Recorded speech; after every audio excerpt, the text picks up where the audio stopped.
kenapa Anies ngotot soal etika itu? Sebetulnya kelihatannya perubahan kecil, tapi kalau etika itu diterapkan di kalangan pejabat, itu dampaknya luar biasa. Nah, mungkin itu sebabnya dalam momentum ini Anies selalu mengangkat soal etika. Nah, jadi kalau pemimpin mengabaikan etika, maka kecenderungannya seperti Lord Acton itu, dia akan melakukan segala hal dengan menghalalkan segala cara. Kalau Anies bisa menegakkan etika di kalangan pejabat, itu clear.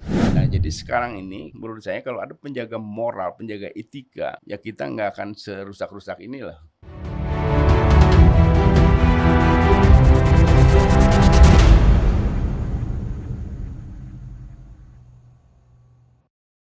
Nah, masalah etika di Indonesia ini sebetulnya kalau kita lihat di lingkaran penguasa dan politik, apa yang Pak Adi lihat sekarang dan sebelumnya? Jadi kalau saya lihat kenapa Anies ngotot soal etika itu, sebetulnya kelihatannya perubahan kecil, tapi kalau etika itu diterapkan di kalangan pejabat, itu dampaknya luar biasa. Lebih dari gerakan yang pernah kita bangun, menggerakkan demo-demo, kalau dengan etika yang seperti yang Anies mau etika itu dilakukan, dipedomanin oleh para pejabat, ini luar biasa. Akan terjadi perubahan yang besar. Nah, mungkin itu sebabnya dalam momentum ini Anies selalu mengangkat soal etika. Nah, jadi kalau pemimpin mengabaikan etika, maka kecenderungannya seperti Lord Acton itu, dia akan melakukan segala hal dengan menghalalkan segala cara. Nah, ini yang berbahaya buat kita, buat rakyat.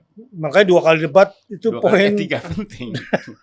Dan saya kira kalau benar, kalau kita pikir kalau Anies bisa menegakkan etika di kalangan pejabat, itu clear.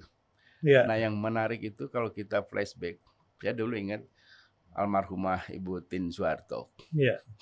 Dulu di zaman Soeharto itu Ibu Tien itu menjaga etika para pejabat, Ustadz. Jadi pejabat itu tidak boleh menyakiti istrinya, tidak boleh selingkuh. Jadi negara seolah-olah itu mengatur dengan siapa dia tidur. Sampai sejauh itu. Sampai urusan private padahal ya. Private. Tapi apa kita lihat hasilnya? Di era Orde Baru memang secara politik otoriter. Tapi kehidupan para pejabatnya relatif fine karena ada penjaga moral namanya Ibu Tien. Para pejabat itu takut sampai tingkat RW. Dan DIM atau yang lebih rendah dari itu camat. Jadi kalau istri camat mengadu ke istana, bisa langsung direspon, pejabatnya bisa langsung dipecat.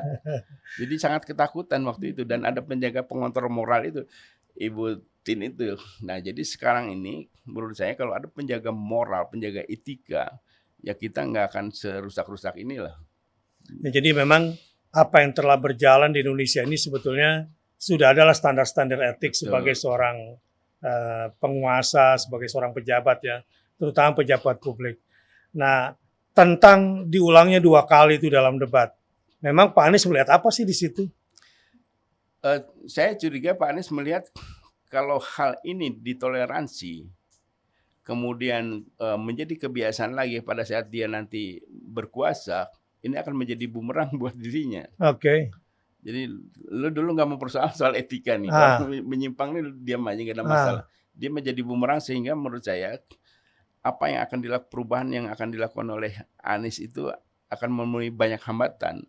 Jadi kalau dia terabas dulu soal etika, jadi waktu kampanye dia menekan etika, kemudian setelah jadi presiden insya Allah nanti dia pejabat-pejabatnya mulai dari gubernur sampai ke bawah dikawal juga etikanya, menurut saya menjadi lebih mudah lah buat bangsa ini untuk keluar terutama dari standar etika yang tertulis nih. Terutama kita mulai dari gampang dulu menilai. Yang tidak tertulis ini kan subjektif sekali. Walaupun etika itu sendiri kadang-kadang sangat subjektif karena hasil pikiran dan kebiasaan. Walaupun nanti ada 2 tuh kalau nggak salah jawabannya. Ada etika yang bersumber pada filsafat, ada etika yang bersumber pada agama, norma-norma agama. Nah, di agama ini juga ketat nih.